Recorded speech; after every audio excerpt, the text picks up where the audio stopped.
Great. So in this video, I'm going to talk about the three most common obstacles that people have that will hold you back from being able to get healthy and get fit. Right? So those three most common obstacles are going to include I don't have time because you're too busy and overwhelmed. Maybe you're a full-time mom and a full-time employee or a company owner and a full-time friend and a full-time wife or a husband, right? Just not enough time. The second obstacle is going to be I'm just not motivated. I just don't have the motivation to go to the gym, to eat right, and do all the things I need to do to get healthy. And the last one, a common one right now is, I'm addicted to sugar. Or we can also say, there's some kind of, whether it be I'm addicted to sugar or I have a gluten intolerance, some kind of chemical reason why you cannot get in shape. So we're going to address all three of those in this video and see how can you put the strategies in place so those obstacles are easily turned into opportunities. So the first one we'll tackle is I don't have time to exercise. I don't have time to eat properly. I don't have time to take care of my body. I'm just too tired after a full day of work and exercise and things like that. So one of the things that you can do is just to realize that your time is infinite, right? What do I mean by that? How come I'm saying you have infinite time? Well, time is not something you get, you give, or you take because it's just universally happening all the time. What you do have control of is your attention. Like, where are you applying your attention? And so if you feel like you're short on time, one of the things that you can do is you start to chunk and overlap some of the things that you're doing into one unit of time. So how do you do that? Well, you can imagine, let's say you're at home and you have to do the dishes. You have to have fun with your kids, and maybe you also need to work out because you want to burn calories and lose some weight.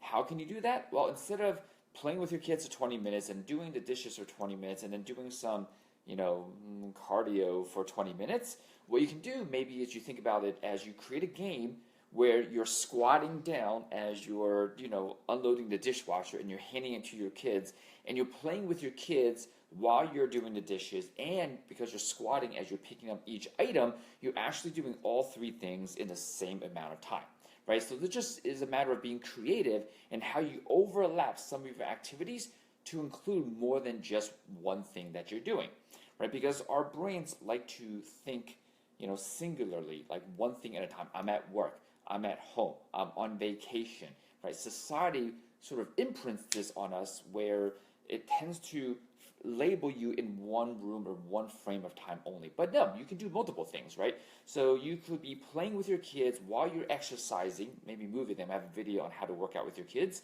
And maybe at the same time of having fun with your kids, maybe you're also cleaning the house, or maybe you're doing something at work, right? So instead of thinking I don't have time, think about how can you overlap multiple items and multiple actions, multiple tasks into one thing, and you can get more done, right? And so this way, it's like creating a 30-hour day instead of a 24-hour day.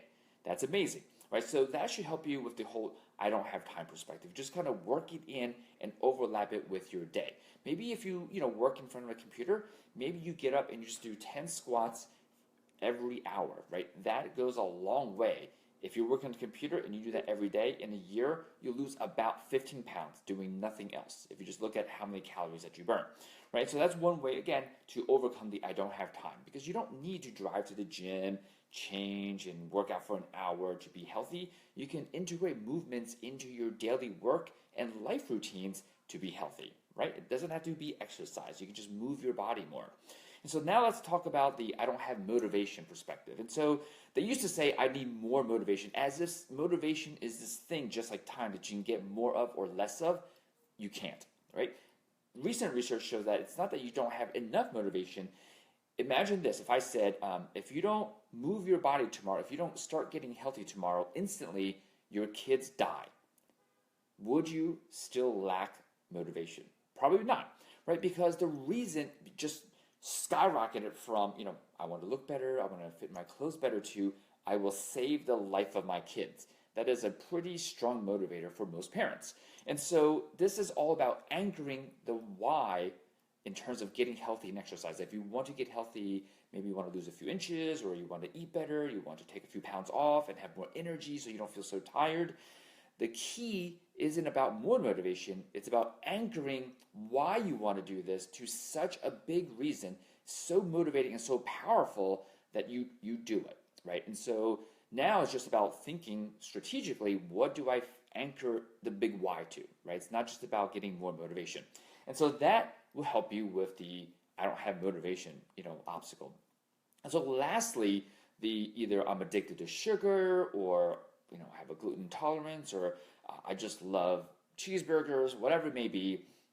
Well, let's talk about this. And so there's definitely a lot of books on sugar addiction and how foods can be addictive, right? Because what they're doing is they're looking at research and saying when you eat sugar, your brain releases these chemicals, these sort of serotonin and dopamine chemicals. It's actually the same chemicals you would be using, releasing as you're on Facebook, seeing how many likes your posts have, right? So it's the same chemical.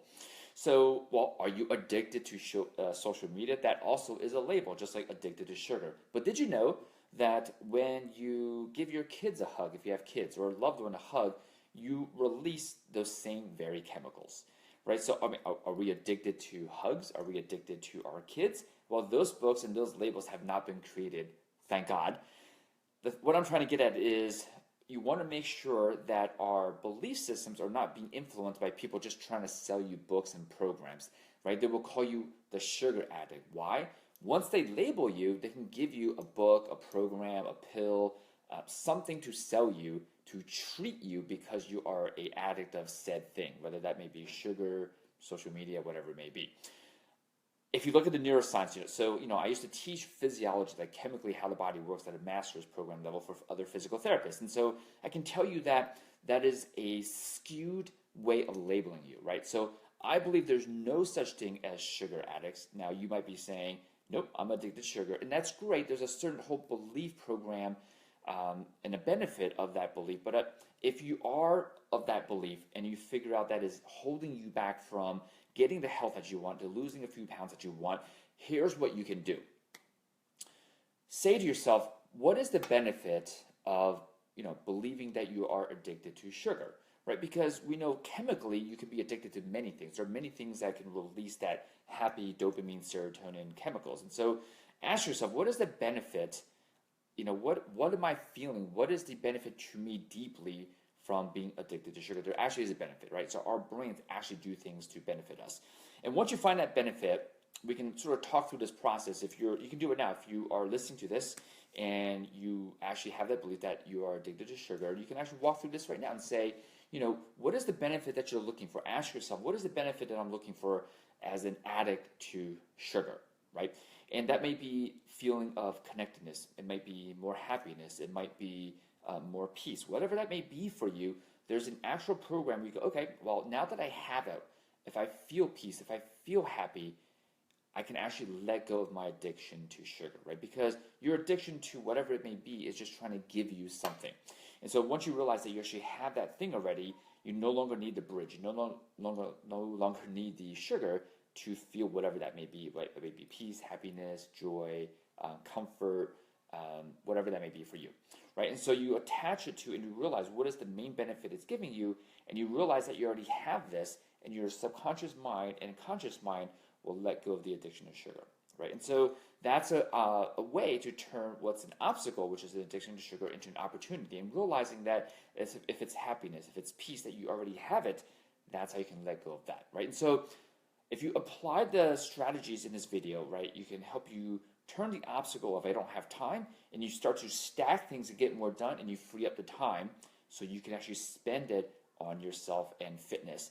If you would apply the principle of there's no such thing as I don't have enough motivation, you just anchor the reason why you want to start a process of exercise and getting healthy to such a powerful why that you are motivated to never stop, right?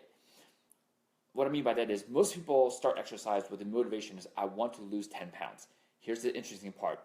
When you lose 9 pounds, your motivation of exercising now is down to 1 pound, right? It's why when people get closer to the weight loss goals, they plateau. And even worse, once they get there, now they're on maintenance. Maintenance is not motivating at all, right? It's why you start to gain the weight back, right? Because the motivation of attaching the anchoring to maintenance is not motivating. So I want you to find a big why that will keep you sustained on exercising and healthy and living healthy. And so lastly is the process of identifying, well, what is the main benefit of this belief of addiction to sugar? There is an actual benefit. And if you're interested in that, private message me, we can kind of go through that process, right? When you apply this, you're removing all the obstacles. These are the top 3 most common obstacles that will typically hold people back from getting healthy and staying healthy. So I hope you apply these to yourself and no longer feel like there are these obstacles in your way. You can actually overcome them, and really better would be to turn them into opportunities, right? So that's sort of, my company, Body Solutions, one of our goals is to help people connect with your inner solution light. And that's someone who basically can see all obstacles as opportunities. Someone who is on a path of self-care, self-love, and self-mastery, right? And self-love is very different than self-manipulation. A lot of people who are trying to get healthy are actually using self-manipulation, right? They go on these strong, harsh diets and they do cheat days and they exercise until they're sore and in pain. It's a way of manipulating body to get from A to B. That's a very different process than self-love, right? And so self-love is more of a nurturing, enjoyable process that does not involve dedication, sacrifice, and willpower. It's self-love, right? And so that is our goal, is to help you connect with your inner solution. We have it in all of us. And so hopefully you can apply these tips on this video. And when you do, you will see those obstacles melt away and turn into opportunities.